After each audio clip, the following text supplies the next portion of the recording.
Welcome to the Survivor's Guide to Life podcast. And today, this can be a very tough time for business owners. There's a lot of regulations about who can be open and who can't. Businesses are failing. Some of them are going bankrupt. And yet, there are more business startups right now than there's been for a while. This may be time to think about becoming an entrepreneur. And that's our topic today on our podcast. So, hello and welcome to the Survivor's Guide to Life on KPCA Petaluma 103.3 FM. I'm Jenny Stevenson, your host, and Peter just dropped something. But he's joining me. Dr. Peter Bernstein, Peter as he likes to be called, is a coach and mentor with he has 50 years of experience helping people in the field of trauma recovery. Our podcast provides practical information and skills for resilience and personal growth during challenging times. Above all, we want to inspire our listeners, we want to inspire you to find hope, courage, and strength to succeed and move forward in times of adversity like these. Absolutely. And I want to preface all this. We have all kinds of raging fires all around us right now. The skies are dark with the smoke, and people are being burned out. One of our employees had to evacuate from her home at 1 o'clock in the morning. This is the second time. She did it 2.5 years ago. Yes. And that was with her father, who was very sick, passed away. And this is with her mother. Her mother is now very sick. Yeah. It's a hard time, heartbreaking. And a lot of homes are being burned down. And in fact, our little city, Petaluma, is a haven for the evacuees, and this is a great city for that. People have a wonderful heart, and we're getting to be good at it because we've been doing it. We've been doing it for a while, and I know where you board your horses has been open to people bringing their animals. Yeah, they're bringing their animals in, but this one happened so fast. It was the glass fires that started in Napa, but now it's in Sonoma and in Santa Rosa. And Santa Rosa. So we're in Petaluma, but Petaluma's pretty untouched, other than the skies are pretty dark. Very brown. Yeah, brown with the smoke and the cinders. But it's still heartbreaking to see the burdens of these crises, these critical times. It seems that they're not stopping. And I think that's one of the things we want to talk about today. It could sound like it's a devastating and hopeless situation, very discouraging, because you just think you're getting through one, or at least making it through, and then another comes. Mm-hmm. So it's tough. We're not minimizing that. No, on the contrary. I think we're all very touched. We all have our own personal burdens too. But I want to talk about something that we have seen happening that really touches my heart, and it has for a long time. And we've written a number of papers on it, and they've been around a long time, and to tell you the truth, I'm inspired by our older papers. But we're talking. It's interesting because I read an article in the Wall Street Journal, an editorial called "Rising from the Pandemic's Destruction: A Million New Businesses," and it's a very good article. It's very inspiring, and it fits into the papers that we've written on starting a new entrepreneurship. And I'll talk about that in a minute. Our papers were written originally back during the Great Recession, 10 years ago. And today I updated them, and I'll tell you, they inspire me. And they were written during very difficult times for us. Yes. So I like it, and I appreciate it. But, let me can I do this just to take a couple of little paragraphs from the Wall Street Journal.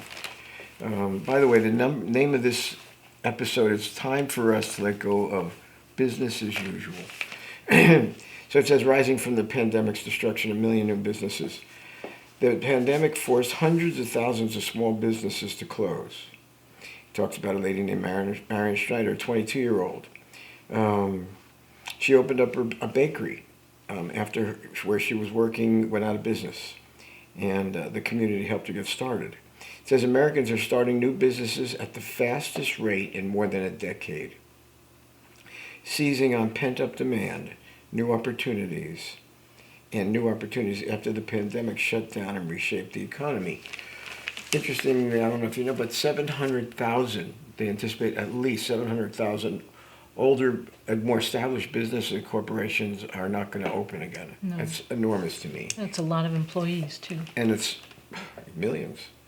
And it says applications for the employer ID numbers that entrepreneurs need to start a business have passed 3.2 million so far this year. And that's a lot. The pandemic is actually inducing a surge in employer business startups that take us back to the days before the decline of the Great Recession. The pace of new launches comes amid a wave of business closures, which created an unusually large void for new entrants to fill. The U.S. lost more business during the first 3 months of the crisis than it normally does in the entire year, says Stephen Hamilton, an economist at George Washington University.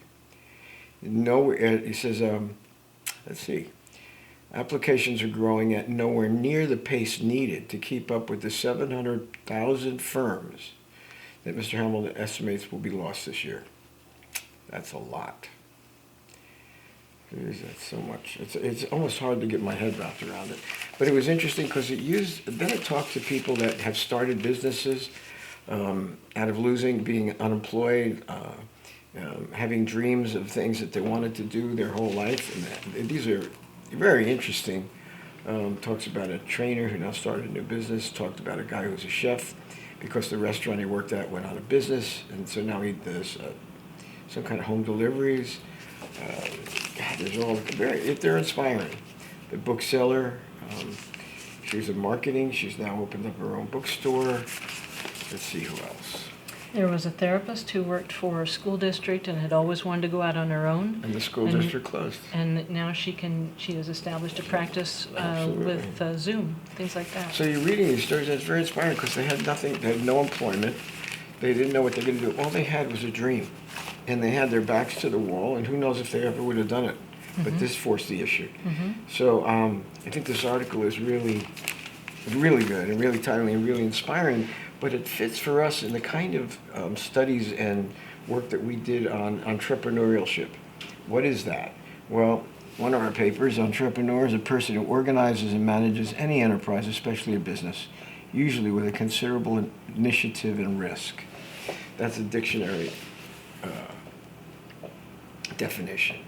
And our first paragraph in our paper is you can't linger over what we've lost or the way things used to be. It's time to move on and reinvent ourselves and learn and embrace some new skills. I think the best model for personal and financial success is the entrepreneur. I believe that, but the truth is I'm talking from experience. I've been an entrepreneur for a long time, longer than 50 years because I was in business before that. And I believe it's the healthiest model. I really do, because it really forces us to look at ourselves. It promotes personal growth. And not only do we go after personal, financial success, but it also forces us to take initiative in ways that we wouldn't if we were working for a corporation or somebody else. And it's interesting. My experience now is there are so many people that have been employed by corporations, companies that everybody thought were just huge, enormous, wealthy companies, and you could never go into business, and they're closing down, and they're laying off people that have been in business, working for them 30, 40, 45 years. And these people are at a loss. And the loss is they've lost confidence in their own capabilities. They settled for the comfort zone. The money was good, the pension plans are there, the financial security was there, but they lost so much of what they were truly capable of. And they lost their confidence, their capability, their creative juices. Well, now, even though it comes through this painful time, what really is exciting, it's a real adventure these days for some of these folks, is they're forced to begin to look at themselves and this is a time when they really definitely look at what they've lost. And I mean, not just money, because some of them have the money. It's what they've lost within themselves. They've lost the confidence about who they really are and what they're capable of. Their creative drives have dried up. So I think this is a very, very good time. It's a real adventure. We've written some great papers. I read them, and I'll be honest with you, I'm inspired. Talks about being an entrepreneur forces you to think on your feet. I'm a great believer in that. I do it myself. They're forced to learn new skills. We just talked about that. And their entrepreneurs are constantly looking for emerging business opportunities as new needs start to show themselves in our culture and our communities. And then they begin to build businesses around that. The best entrepreneurs, and I want to emphasize the best, and there'll be a reason I say that in a minute, work not only to build their own businesses and financial success, they also focus on finding new ways to serve the new needs of their community. That, and when I say the best of the entrepreneurs, there's also many others that we've seen in business that are ruthless, exploitive, greedy. A lot of businesses are like that. I'm talking about the best people, and I'm talking about the best foot forward. And I believe that there's so much good that can come out of that for everybody. But they're not just thinking of themselves. They're really looking at the community needs, and then they're building something to meet those needs. And the financial success it's risky, but it can come. What I really like about this whole theme today is that it gives us hope during some very dark times. And people are beginning to adjust to a chronic crisis, although around here you don't get much time to adjust, because then we have another crisis. It's astounding, because they just keep coming. But some of those adjustments to me seem like denial, and it's almost getting used to living in a crisis. And I don't always think that's the best thing to do. I really don't. I think that people need to be aware that there's opportunities in these times. There's a purpose to all of this, and it's a great time to embrace it. I also say something, and I want to bring this out because I believe in this, and I've been through it. It's a time to find out also where your faith and trust are, because when you're an entrepreneur, you don't have the financial security of pension plans and salaries every week coming from a large corporation, whether you're good at what you do or not. So there's really an issue of needing to have trust and faith. And I'm not talking just religiously. I'm talking about spiritually and personally, because without it, this is a very hard thing to do. And this is a great time to take a look at that, to find out where you really do have some strengths and faith and trust, and where you don't. And then when you have you have the opportunity in this, you can begin to explore those areas that you don't have a lot of faith and trust. And you begin to look at those and can really start to do some building through those challenges. So there's a great deal of freedom here and opportunity, as you can hear from the Wall Street article. But anyway, don't we have to take a break? We do. Yeah. See, there, she didn't want to interrupt me. Okay, she can. Today, Peter and I are talking about, and our title today is Time to Let Go of Business as Usual. Amid the statistics of the difficult times businesses are going through, new businesses are starting, and people are stepping up to try out what it means to be an entrepreneur. Mm-hmm. I'd like to back up just a little bit and talk about what does it mean to be an entrepreneur. I'm sure it's not an unknown term, but what is it? Is it just another word for a business owner? What does it take to be an entrepreneur? These days? Mm-hmm. Desperation. A little healthy desperation.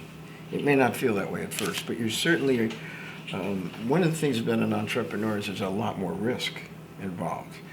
Because when you really think about it, there's 700,000 businesses are going under and hundreds of thousands more are getting started in new, fresh ways. That doesn't mean they're all going to make it. But they're all making a fresh start. And they're finding new, more efficient ways, which is really important. I think when you're an entrepreneur, you're taking responsibility for a lot of facets of what you do. Instead of when you work for a bureaucracy or corporation or a company, you do one facet of it hopefully really well, but you can get to believe, because of the design, that you're really good at a lot of things when you're not.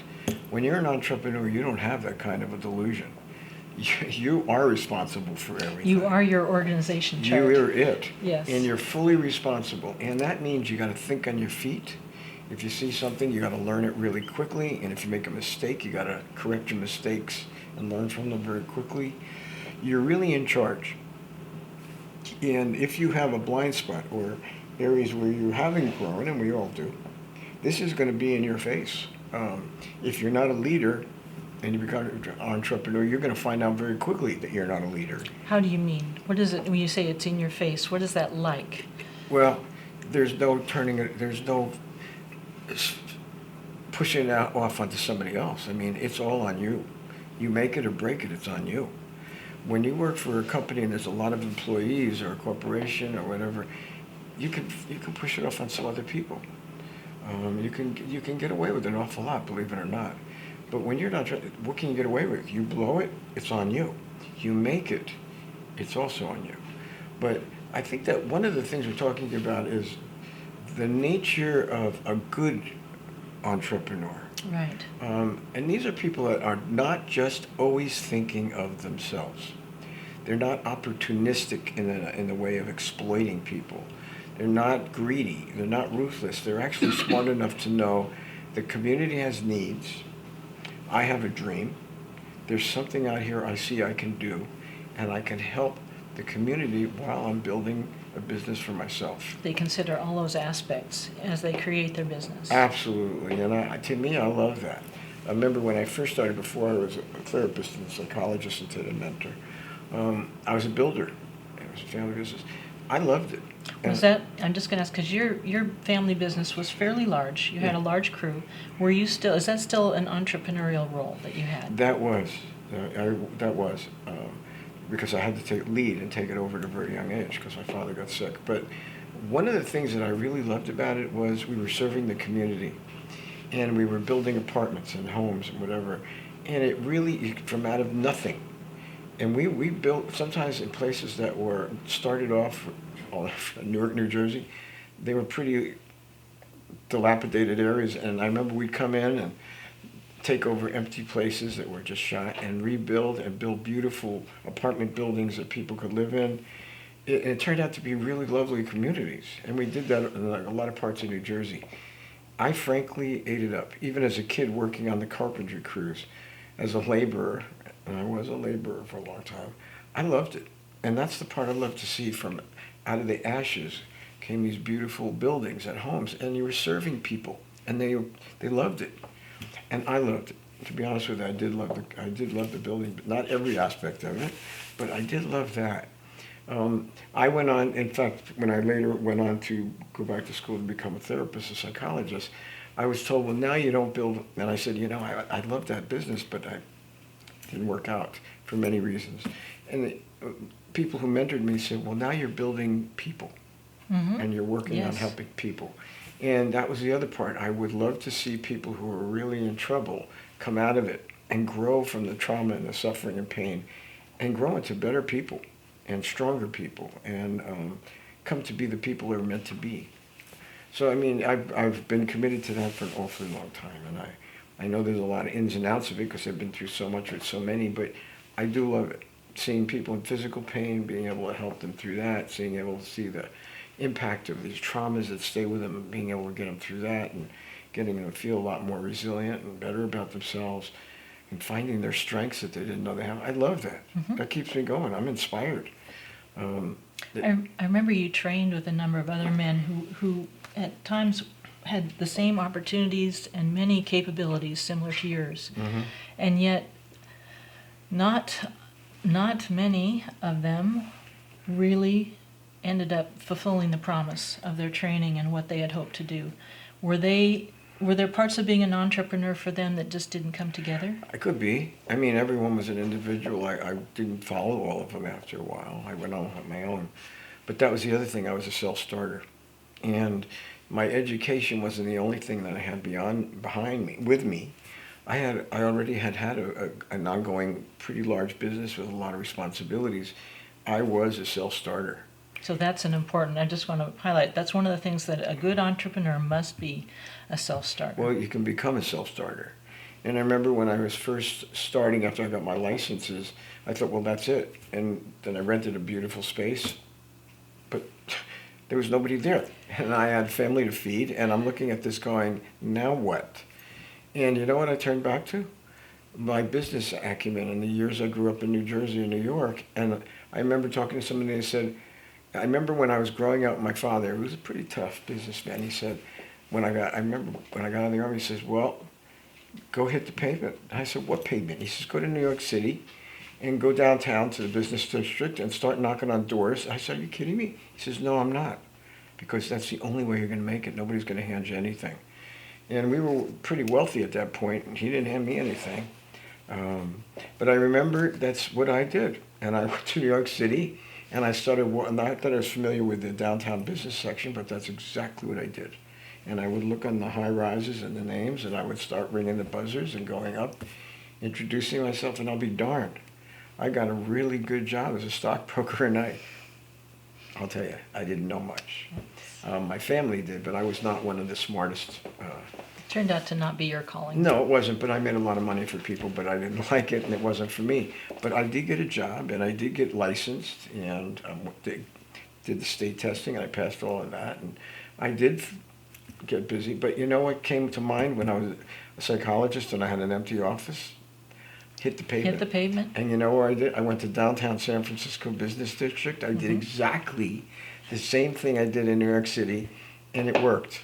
Only this time I was going to help with, at that point, I was employee assistance programs. Corporations had it. And I went and I said, tell me what you need and I'll provide it. And I remember they finally, I'd make calls all day to finally get an appointment. And I'd go in and they'd tell me the problem. I'll be honest with you, I had no idea. I immediately said, I could take care of that. When I did research immediately, and all of a sudden I said, I'll give you a seminar on that, and I'll never forget some of the times I did. Some of them turned out pretty good, and I was not the most experienced young psychologist on the street, but I built up a really successful, very successful practice. I had a lot of good mentoring. I can't lie about that, and I needed it too. But I knew how to build a business, and that, other than my education, and my peers had much better educations, extensive education. Some of them were brilliant people. I had a business background, and I just applied it, and it worked. But I also had gone through an awful lot already, and even at a young age, and that came to the forefront. I had to think on my feet. I had to ask for good expertise and mentoring and guidance, but then I made the ultimate decisions about my work and my business and people. It did work. It put me through a lot. I had to do an awful lot of changing and growing. That was very, very painful. I wasn't in any kind of comfort zone. And that was the other thing I learned. When you're a really good entrepreneur, you're not going to be living in a comfort zone. What is a comfort zone? People who work in corporations and they have a good job and they make good money, and basically they're lulled into complacency. They're doing all right. They're making good money. They have a good job, and that's that. Well, when you're an entrepreneur, that's not quite the way it works. And you don't live in that comfort zone. And I find that when you do, it's quite tempting. But the problem is that you lose touch with your real personal creative capabilities. And you need those. And although I don't think being out of the comfort zone is comfortable, I think it's really valuable. Entrepreneurial folks can't live in the comfort zone. It's a real exciting adventure. There are a lot of ups and downs to it, financially, personally, and otherwise. But you can come out growing so much personally, hopefully financially too, and serve the community. See, to me, that was another part of it. When I came out of the world I was in New Jersey, a big emphasis that came out of it is I really cared for people. I cared for my crews, as tough as they were, and they were tough people. I cared for them personally. And some people who guided me to my new education and my new direction said, you know what, you care about people, and that's the profession you want to follow. I've never stopped caring about people. I've certainly gone through a lot of ups and downs. I was young and very successful. I cared about them. I also spent a lot of my money and enjoyed myself, but the truth of the matter is I was serving others. There's a phrase that you hear every so often, that you can do well while doing good. And I believe that. I live for that. And in this time frame, with these crises going on, that's what I encourage people to do. What we're seeing, and this is a reiteration of another episode, and I won't go into it too much, is there's so much anger and conflict and people turning on each other, dangerously so. And I'm seeing an awful lot of that. And to me, that is a heartbreak, truly heartbreaking. because that's not the best thing that should come out of a crisis. The best thing that should come out of it is the barriers come down, the barriers of pride and unhealthy competition. And what should come out of it is we're all going through this together, and you begin to hopefully show empathy and caring for your fellow man. And I really believe that's important. It doesn't mean you shouldn't have a good business. It doesn't mean, I'm not saying that you should make some money at what you do. Of course you should. But what really comes first is that you care about your fellow man. And you realize, hey, you're all in this together. We're all going through painful, difficult times together. And to me, that's a very important component to finding success. And when you don't find the financial success, you do find the fulfillment because you know you've cared for other people. To me, that's so important, and I am practical as a businessman. I'm not a numbers cruncher. I have other people that work for me who do that. She's one. I'm just one. Yeah, she's only one. There's others. Yes. There's a team. That'll tell you how I work. We got a lot of crunchers. Right? Yeah, and you know what? They work for me, and I don't have to think as well as they do sometimes. Anyway, but she's learned. She's one of them. Yep. Anyway, I think we're on to another break, right? We are. She's afraid to interrupt me today. Go ahead, interrupt. Go ahead. Peter and I are talking about entrepreneurship. And Peter, I want to return just for a moment to the article that you read from the Wall Street this last weekend. And it was the title, Rising from the Pandemic's Destruction, 1 Million New Businesses. Right. There were 8 people profiled in the article, and I kind of went through to kind of think about what it was that they had taken advantage of in this time. Yeah. One of the things that happened, a couple of people in the article were people who had had almost like a lifelong dream, and they decided it was time to pursue that. Someone else had like a brainstorm, almost, they said they put something out almost as a joke, and it was an online tech thing, and overnight they had an idea for a new service, an online service, surprised them.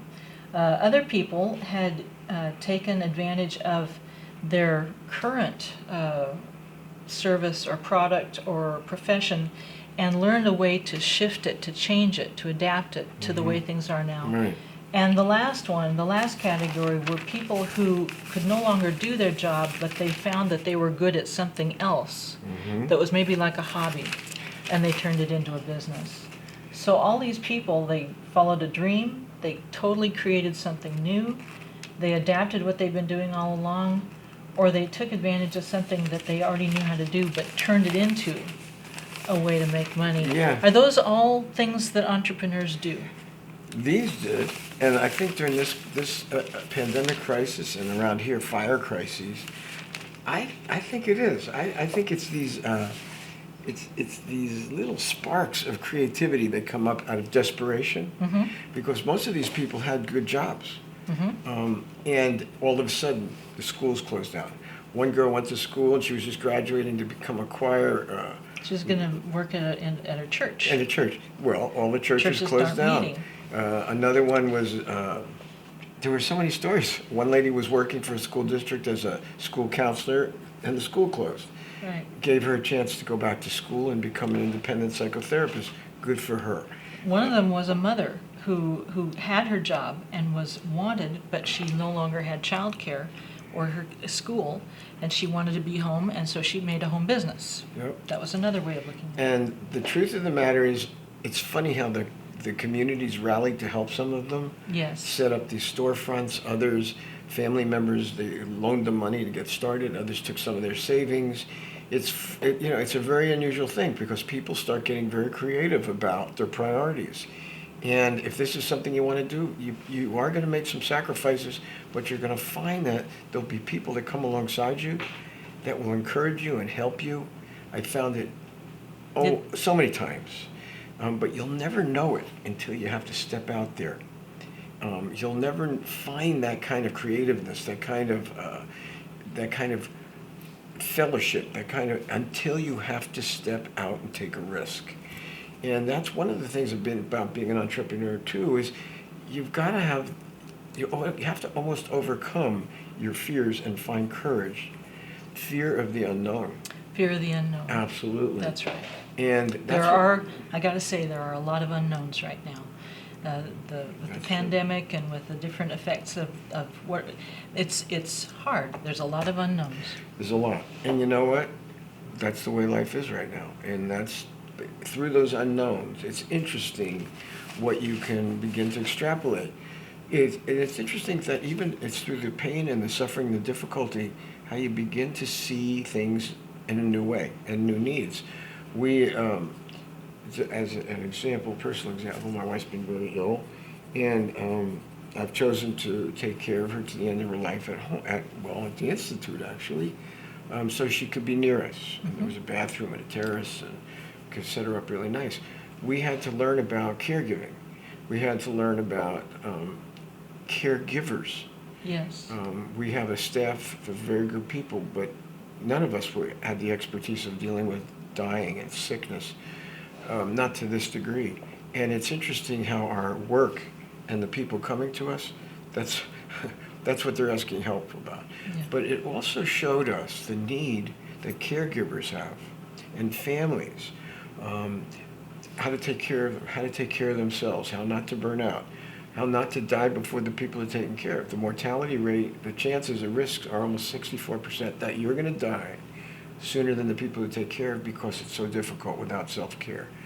We began to discover and apply our skills in a new way and began to understand what an exceptional profession it is to be a caregiver, and the good part, the good and the bad. We were also called in just off the top by somebody at a church who was a paraplegic, and they had a caregiver, and the caregiver, we found out, we were told by someone, wasn't doing their job anymore and leaving the person uncared for hours. And we heard that, and they asked us, I don't know who it was, asked us to come in and take a look at it. Mm-hmm. You and I took a look at it, and we went, whoa. This caregiver is shot, burned out, and resentful and bitter. Mm-hmm. And this other the person that needed the care was so terrified of letting anybody know because they would feel so uncared for. Right. We moved right in, and we began to find caregivers. We learned about the ins and outs of it.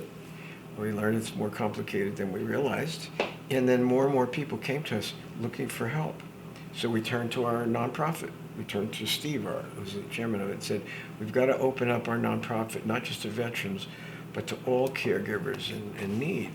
And we changed some of the bylaws, and we decided to, because they couldn't afford it, we helped. And we realized it's a very expensive proposition too. It's something that we've noticed too. It's not a secret. There are so many older adults, so many families with older relatives, and what will happen as they near the end of life? What kind of care can they have? What can we afford? The people who want to be able to have their loved one at home don't know how to do it, and it's going to be a growing need. And this is one of the ways that you were being the entrepreneur that you are. You were experiencing this situation. You knew others would be experiencing it, and you wanted to find out how to be able to provide a way for people to learn how to do what you were doing. That's right. And one of the things that I also saw was my priorities changed. And one of the things I looked at was, this is a very costly proposition to what I do for my wife. But I also knew how to work money and find money and change my priorities and know that I do have a deeper sense of faith and trust than a lot of people do, because I've been through so much in business, to know it's going to work out. And even though the financial burdens can be very heavy, we have 6 caregivers now. We find ways to make the ends meet. That's all I can say. And I can seek out money, I can seek out grants, I can seek out lots of things to help make sure we got enough care. But a lot of people don't have that wherewithal. I think and it may be obvious, but I'm going to say it anyway, that to be a successful entrepreneur, you need to not only be good at whatever product or service that you are providing, you not only need to be good at that, you need to be good at business. You have to have both of those areas covered. I would call it business acumen. I know people who are good at business, but they're not very good human beings. I know, and I made a commitment to myself not to be like that. I grew up in a world that I would didn't have a lot of respect for the lack of character, the ruthlessness, the greed. It was rough. And I was part of that. And I looked at that and I go, that I don't want any part of. Did I develop the business acumen and the Yeah. sense of what's going on? Yeah, what do you mean by business acumen? It's an intuitive sense about what's happening. In other words, I'm the leader, obviously, but to be honest with you, I have a team of people that work for me and work with me. And I give them a lot of room to grow in their own profession, in their own role, and personally and otherwise. And it's really, and if they don't grow at it, I'll challenge them I'll put them in that slot that they're struggling with until they master it. Jenny's been like that for years, only she's one of the people that really takes the challenges. I do really try to take them on. But yeah. not everybody's like Jenny. And she's not an entrepreneur like I was, but put her in a difficult, she will sort it out and make good on it. Not everybody's like that. But most of our staff is in some way. Jenny's our administrator, so she really can oversee. I don't have to know everything. The thing, though, that I do have is an intuitive sense about what's happening all the time. And I can get a sense when things need to be corrected. If I get a little information and I can figure out what to do and give them some direction, they have the expertise on how to make these things roll. And if they don't, they ask me. So I'm not a micromanager. But what I am is a person that really understands the feel of a business, and I like it that way. I love my business, I love our work, and I know with our institute, our company, when I'm not there anymore, Jenny's taking over. But I have been watching over her and mentoring her for a lot of years, and she didn't start off as a person that I turn anything over to. No, I didn't. And think I had today, the I wouldn't potential. even doubt it. That's how good she is at it, and she's got peers and colleagues at our institute, and they're very good together. They work a great team. She doesn't have to work just by herself. No, I need them. And they're great. So we were able to do that with clinical skills and abilities. Well, I've been developing those for many, many years. Today we call it trauma recovery. We've developed all kinds of a sense of how to work with the body to help people be more resilient and to come through burnout and trauma and effects. So I've taught many other people how to do it. And Jenny's been at my side for many years learning it. So she can teach it.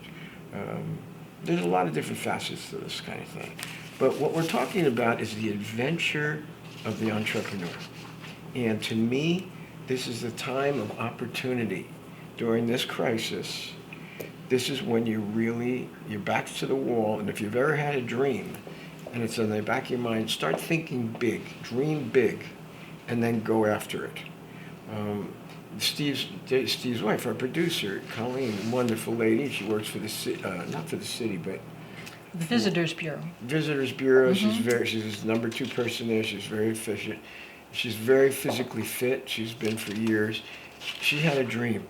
Years ago, I Years remember. and years I remember. ago. This is She like 20 years ago. That's right. She wanted to become a physical trainer. She never really did it, and yet she was working on it a long time, longer than I know. Well, guess what? She's got her job, and now she's got her own business, and this is her opportunity. And she has grown and is growing. And one of the things that she's showing is courage. Colleen is not with somebody like me who just pushes out there. She's got a lot of fear. She doesn't have a comfort zone for being where she is. No, and yet she's been willing to step out of her comfort zone because her dream is, life gets shorter and shorter. She wants to do what she's always wanted, and she's doing it. And she's building a business, and she's doing a great job. She's offering a great service. I love what she's doing. She's very capable. She's studied it for years. She's very fit for her age, so she works with middle-aged and older people. And I think she's doing a great job, and she's building her business. Now, it's funny because these businesses usually start, and this is in the articles we wrote, and then also in the Wall Street Journal.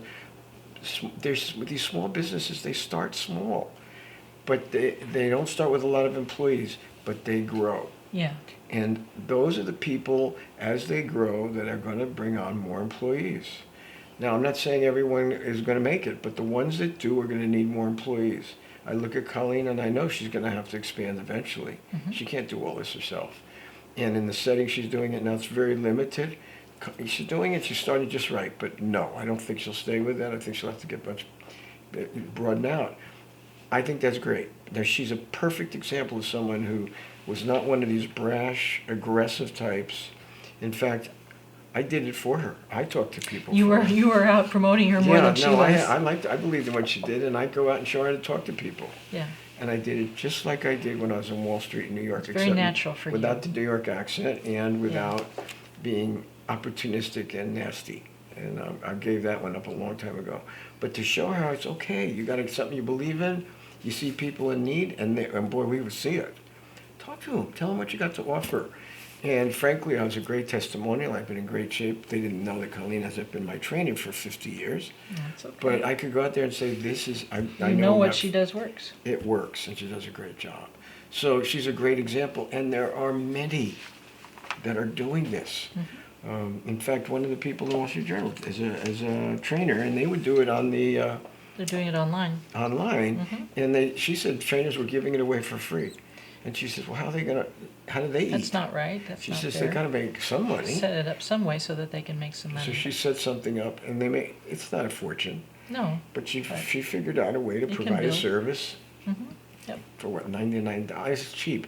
But you know what? She's providing a good service, and she's really enjoying it thoroughly, and it's growing. Yep. I love these stories. It helps me realize people can fulfill themselves even through the crises. They can grab the opportunities that they never would have seen or done in more comfortable, easier times. That's a good place to stop on. Yes. I am interrupting now. No, it's good. We're in our last segment today, and our topic has been entrepreneurship. And this is when I get to ask Peter some questions. And my first question is, for those who are in their job that they've been in for a long time, or for a while anyway, one of the things you do say is that you could start by finding a way to be a little more entrepreneurial in your current job. That's true. How do people do that? It's a good question, and I think it offers there are opportunities there too. It's almost looking for the opportunities as you're working, and it's having a different perspective than just being an employee who basically does his job and is taking care of. It looks for new opportunities and challenges to improve what you do, and that's a good one. I just wrote about it. Let's see. Study your opportunities, pay attention to your dreams, and don't be afraid to dream big. But I know I wrote before that. Let me see what I wrote. So I liked it. To have the entrepreneurial spirit, even working for others. So it says, I said, explore your options. Study your opportunities, pay attention to your dreams, and don't be afraid to dream big. I think that attitude, you can have that working for other people too. It's a lot different than settling into a bureaucratic role and feeling very comfortable there and getting your feeding and your money and whatever and your accolades, but really not having a very good, you're not going to find out what you're truly personally capable of. This is different. Even in your role as working for somebody else, you're looking to grow. You're looking to meet new challenges and new opportunities and to share them with your boss. Whether they like it, I don't know. I mean, that's part of the social politics of relating. Mm-hmm. But I do think that there's plenty of opportunities because I worked for people. And when I did, I always had that different perspective. Now, it doesn't always work in every situation. Not every company would welcome it. And it forced me to change my PhD. When I did almost a 3-year internship at a hospital, I'll be honest with you, after 2 years, I knew that was not what I wanted to do, and they were moving me along. It was called mental health workers, and they took the place of psychiatric interns. And I remember they weren't really liking my initiatives, and I was doing some really good things, but it didn't fit the system. And they were trying to crush my creativity. And I was good at what I did. And yet it didn't fit their model. And I frankly took a look at it and eventually realized we were at odds with each other. And I was growing, and I was seeing new opportunities, and I wanted to move forward. And they didn't want me to. And I remember I'd ask some pretty penetrating questions about the use of drugs and medications and shock treatment. And I remember their answer was, this is all there is, and there's nothing else for you to look at. And I remember saying, if this is all there is, then this isn't for me. Mm-hmm. And they said, well, maybe it's not, but do you want to eat? I go, yeah, well, you do what we say or you won't be working. And I remember I was hungry and I was taking care of my wife and going to school. But I looked at that and went, this isn't going to work. This isn't where you're going to end No, up. and in about 3 years I decided to leave and take a risk. And I did, and then I became a clinical director of drug and alcohol program. And I didn't want to stay in that forever either, but I learned a lot more and I had a lot more freedom. And then I also had the opportunity to enter a new PhD program and more to my liking. And so, yeah. Okay. Yeah. All right. Second question. And this is sort of like the words of wisdom from someone who has had many years of experience, because this will be a little bit hard to grasp or describe. But you always tell people to just keep knocking on doors. Eventually one will open. Mm-hmm. If it's not meant to open, it won't. Mm-hmm. How do you know when a door is just not going to open? Because it's not working out. It's interesting, I wrote this, entrepreneurs don't quit, they keep going. Yeah. That does not mean the doors don't close. It doesn't mean that what you've been focused on and getting to make work is going to always work. It means looking at that and going after a while, cutting your losses and moving on to something else. I've also been an athlete all my life, and I've been involved in boxing. And I used to look at people that I considered real champions, and it wasn't always the people that only had the best record or were the champions. It was the people I saw knocked down. And then they figured out from being knocked down, and I mean where they lost their titles or whatever, that they would come back stronger and better and wiser. And I looked at that and I go, now, they didn't quit. They learned, the doors closed on them, they lost their championships, they lost accolades, but instead of running away and just giving up, they pulled themselves together and regrouped and learned and went back at it in a new way. And then many of them became remarkable. Those were the champions to me. So I'm not saying every door is going to open. In fact, I became a very spiritual man.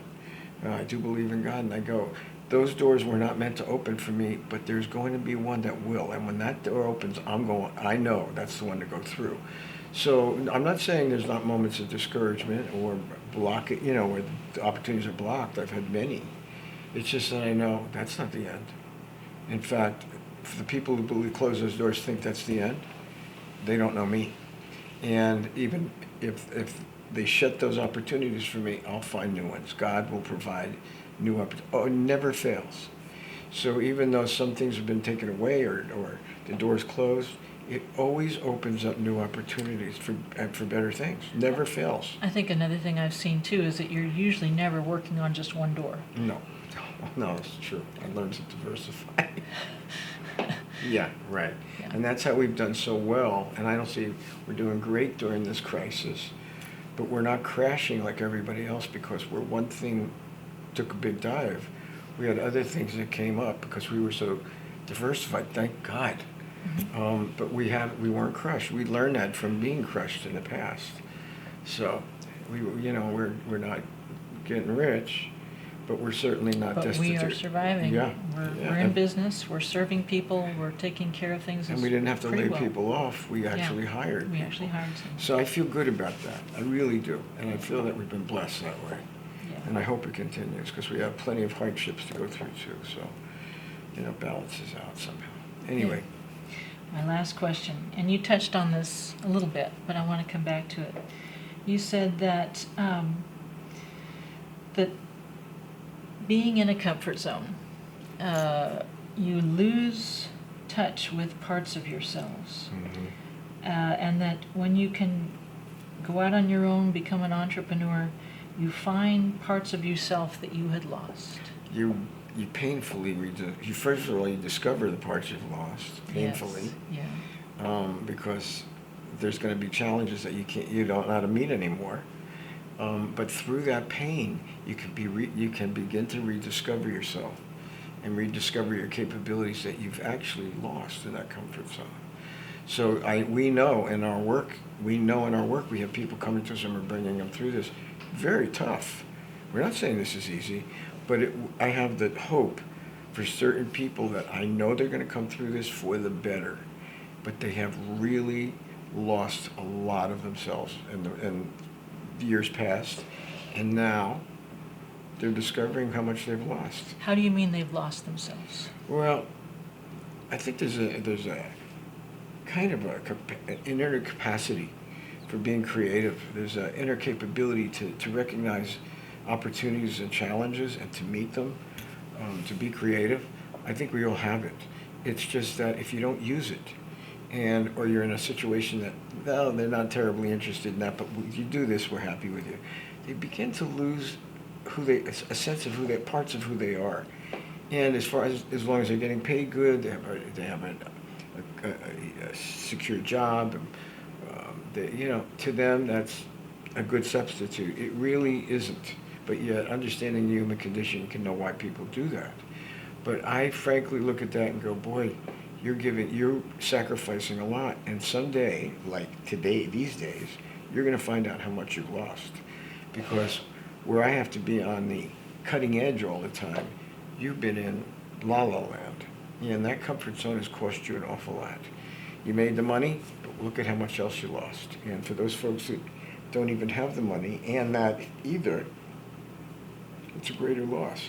But I'll tell you what I do discover. A lot of people can rediscover, not everybody, but many, can begin to rediscover those parts of themselves they've lost and begin to grow again and begin to come alive. Those are the things that are more fulfilling anyway. Those are the things that are going to give them a sense of self-respect and self-value. And it's not about money. It's not about the role you play in a company or a corporation. It's who you are as a person. And it always entails also having some kind of empathy, deeper understanding of your fellow man, because you can understand their suffering because you're suffering too, or you've suffered too. To me, that's a spiritual, biblical concept, and it's real. So I believe that those things are very, very important to the spirit of entrepreneurship. I'm not talking about religiosity, I'm talking about spirituality though. And I certainly discovered my spirituality in God during my times of struggle. And even now when I have deeper difficulties, I know that there's a power greater than myself that will give me the strength that I need. And instead of worrying about the future, I know when the time comes, he'll give me the strength I need to meet that challenge. That, in some ways, is very comforting to me and keeps me, I guess, it definitely keeps me moving forward. And that doesn't mean it's always comfortable, but I do know it's going to be okay. I have hope. Mm-hmm. So that's the thing I like to convey to people. Keep going. Don't quit. Think and dream big and follow your dreams. And if one door shuts, don't worry about it. There'll be something else that opens up for you. Does that work? That works for me, and it has worked for me for all the years I've worked for you. So I appreciate that. That is a good thing. This was a great topic to cover today. Yeah, Very, very timely, very encouraging, and I hope it has been. And if you have any feedback, any questions, I hope that you'll let us know. In the meantime, I just want to again say that we are on YouTube. We have our own YouTube channel where you not only get to hear us, you get to see us, you get to see the special things that Steve puts up about where to go for this and how to find that. And it's easier than ever now to get to our YouTube channel because Steve has added a banner at the top of our website, thesurvivorsguidetolife.com. All you have to do, if you can get there, you can push a button and you'll be on our YouTube channel. And we have a variety of things to watch, short, long, in between. And so I just encourage you to take advantage of that. The Survivor's Guide to Life is made possible through a grant from Sonoma Coast Trauma Treatment, a 501c3 public charity that relies entirely on donations. If you are so moved, please consider donating to them at sctraumatreatment.org. We are on Facebook and Instagram. We're on all of the podcast outlets. If you have a question or feedback for us, as I said, please let us know.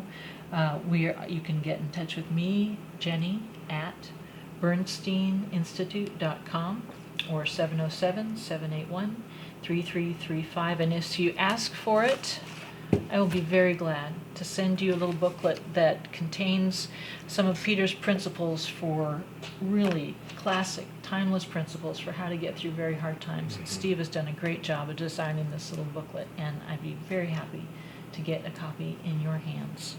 Thank you for joining us, and we wish you all the best, and we'll see you again next time. Follow your dreams.